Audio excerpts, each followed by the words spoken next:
অধিকাংশ মানুষই মুখোশ পইরা ঘোরে, আর যারা মুখোশহীন তাদের আমরা পছন্দ করি না। যেই প্রেম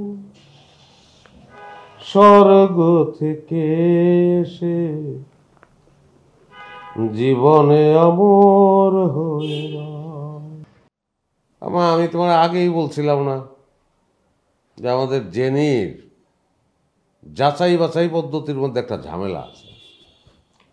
বলে দেখো, প্রথমে পছন্দ করলো আনফিট সেলিম মারে, তারপরে পছন্দ করলো একটা শেষরা খুনিরে। আমি আসলে ভাবতেই পারছি না, মেয়েটা দেশে আসার পর থেকে এমনই হচ্ছে, ওর সাথে এমন হচ্ছে। আসলে মানুষ চিনা কঠিন। অধিকাংশ মানুষই মুখোশ পইরা ঘোরে, আর যারা মুখোশহীন তাদের আমরা পছন্দ করি না। তোর কাছে মুখোশহীন কে?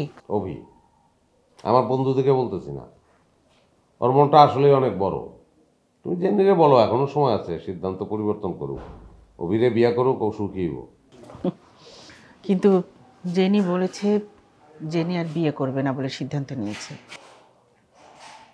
এইটা অবশ্য খারাপ সিদ্ধান্ত না, ভালো সিদ্ধান্তই। ওর বিয়া নিয়ে একটা ফাড়া চলতেছে। আসলে আমার মনে হয় কিছু সময় নেওয়া দরকার।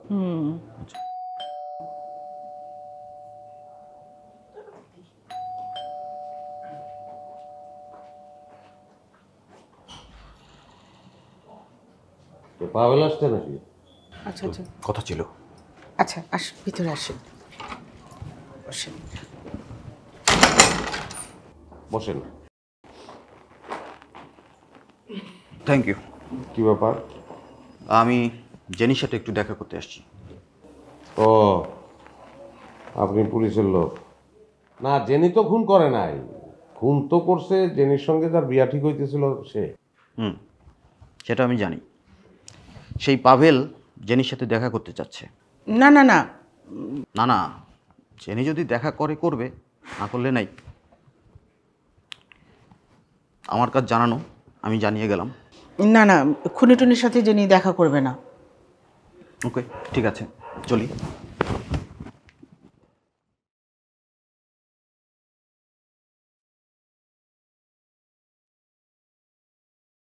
কিন্তু আম্মা, আমার মনে হয় জেনির পাভেলের সঙ্গে দেখা করাটা উচিত। এসব খুনি টুনিদের সাথে দেখা না করাই উচিত। না, বলতেছি কি, এর তো ফাঁসিও হয়ে যেতে পারে, পরে কিন্তু আফসোস করবো। এসব হায় আফসোসের কিছু নেই। আমার মনে হচ্ছে আম্মা তুমি জেনির নিয়ে খুবই হতাশ। কিন্তু কেমনে তোমার বুঝাই, প্রেম জিনিসটা তো তুমি বুঝবা না। প্রেম জিনিসটা হইলো, একবার কেউ প্রেমে পড়লে সেখান থেকে আর উঠতে পারে না। আর যদিও চেষ্টা মেষ্টা করে ওঠে, তো উঠোনের সময় আহত হয়ে যায়। গানে আছে না, যেই প্রেম স্বর্গ থেকে এসে জীবনে অমর হয়ে। শোন, এইসব বিশ্বাস যারা করে আর বিশ্বাসের মর্যাদা যখন কেউ দিতে পারে না, তখন এইসব কথার কোনো মানেই হয় না। সবাই কি সব কিছু বলতে পারে মা? মাঝে মাঝে তুই এমন করে কথা বলিস যেন তোর কোনো সমস্যাই নেই। আমার তো কোনো সমস্যা নাই মা, আমার নিয়ে মানুষের সমস্যা আছে।